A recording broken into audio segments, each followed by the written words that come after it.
Hi everyone, welcome to Me, Him, the Dog and a Baby. Today I'm going to be talking to you about books for toddlers at Christmas time.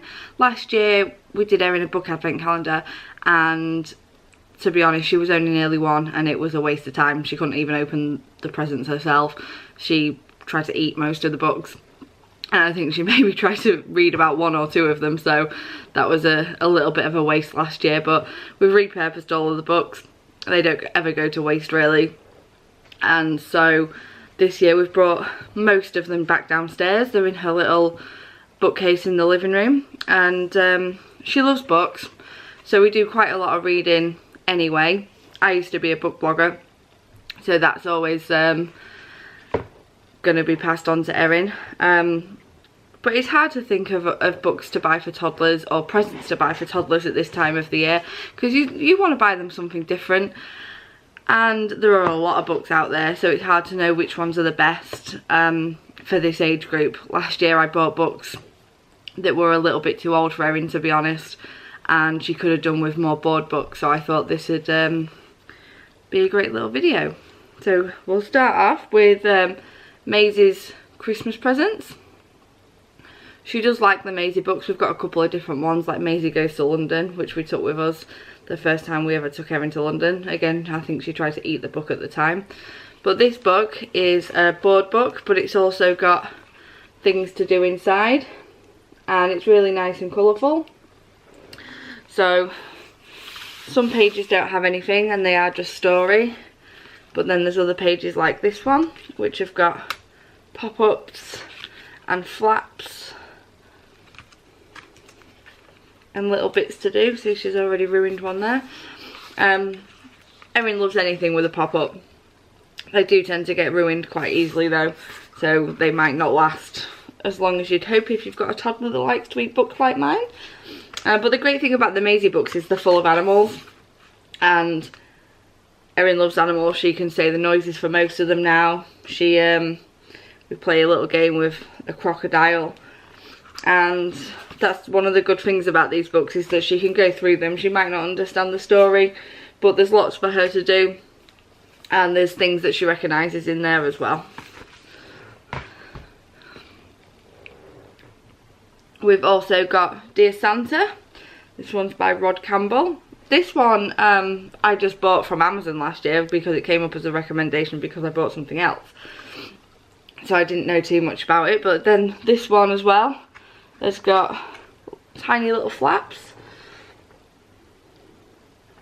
so it's got little pop-ups, and I think this one is a really nice one for sort of teaching children about Santa and presents, because it's quite simple, but again it's got things that children will understand at this age. So presents, there's a ball, Erin loves to say ball.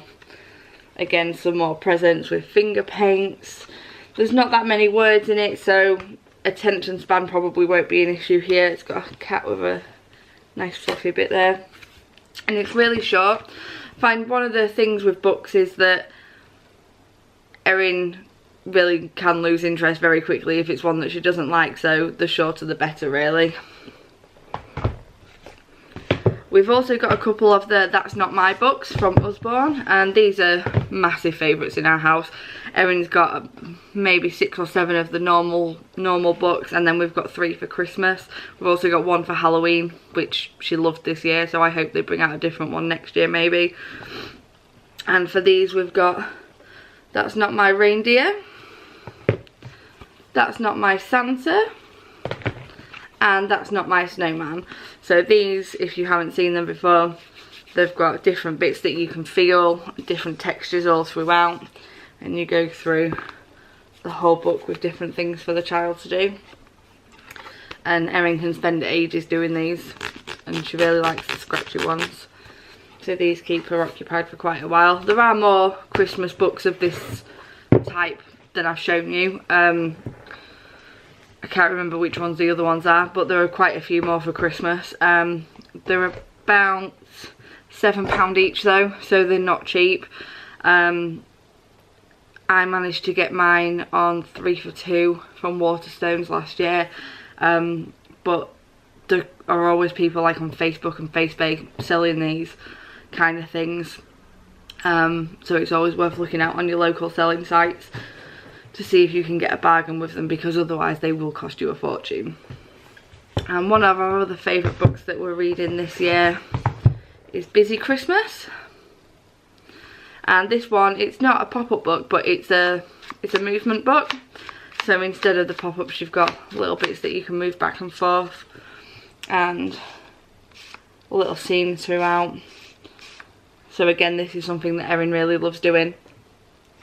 And she's a bit addicted to snow at the minute. After we had the first snow a couple of days ago, every morning she comes downstairs and she asks if there's snow. She wants to look out the window, and she gets a little bit upset when there isn't any. But if she sees snow on the TV or in a book, she gets really excited. So the Christmas books are really doing us well at this point.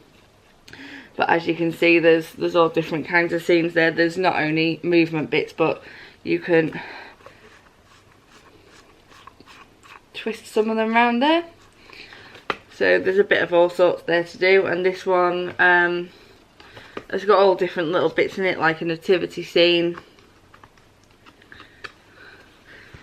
And it's got Santa flying over houses at night with little pop-ups again of him coming up and down a chimney there. You'll be able to see that. So there's lots to do in that one. I mean, that one's retail is only £4.99, so it's not expensive at all. But again, probably find it cheaper on Amazon. It's always best to check before you buy anywhere else. And then another one which is quite similar in name is Santa's Busy Nights. And this one's a really short book, but it's really nice and bright and colourful, and all the pictures are really simple. So this is a nice one for getting children again to point out things that they know, teach them new words. Show them a little bit about Santa and Christmas trees. And I like this one because all the colours are really nice. And again, there's lots of snow, so Erin's always going to be happy with this one. And Snowman and Santa again at night. So that one's only 5 or 6 pages long, so this is perfect for toddlers around Erin's age, because they probably won't get too bored with that one. And the last book we've got at the moment is Christmas ABC by this is a Nosy Crow book, sorry. And I bought this one last year because Erin was just starting to talk at that point, and she could say 1 or 2 things, and I thought this would be a great way of showing her what Christmas is about. There's loads of new words to learn for Christmas. Some of them are a bit hard for toddlers though. There's a cat that's an angel. We've got Belle, Drummer Boy. There's no way Erin's going to be able to say Drummer Boy, but it's nice to show some of the things you might not think about for Christmas. Some things you sort of miss off telling children about, I guess. Like Joy, I love the picture for that one. That's really cute. And it's just an opportunity for children to learn about new things, learn some new words, and see some really nice pictures. In the Nutcracker, Erin will start to recognise that soon, because we've got the Nutcracker soldiers on our fireplace this year. And it's nice that the pictures are really bright again. Erin likes to go through the book and see which things she actually knows already. And then there's Excited's a bit of a cheat because it's under X and not E. But I don't think I can actually think of anything beginning with X for Christmas. But that's a really nice one, because that one she can use for quite a while to come, I think. And it'll always teach her something new. So I'd love to know what books you read your toddlers at Christmas time. Let me know in the comments. Let me know if you've got any of these as well. Merry Christmas, everyone.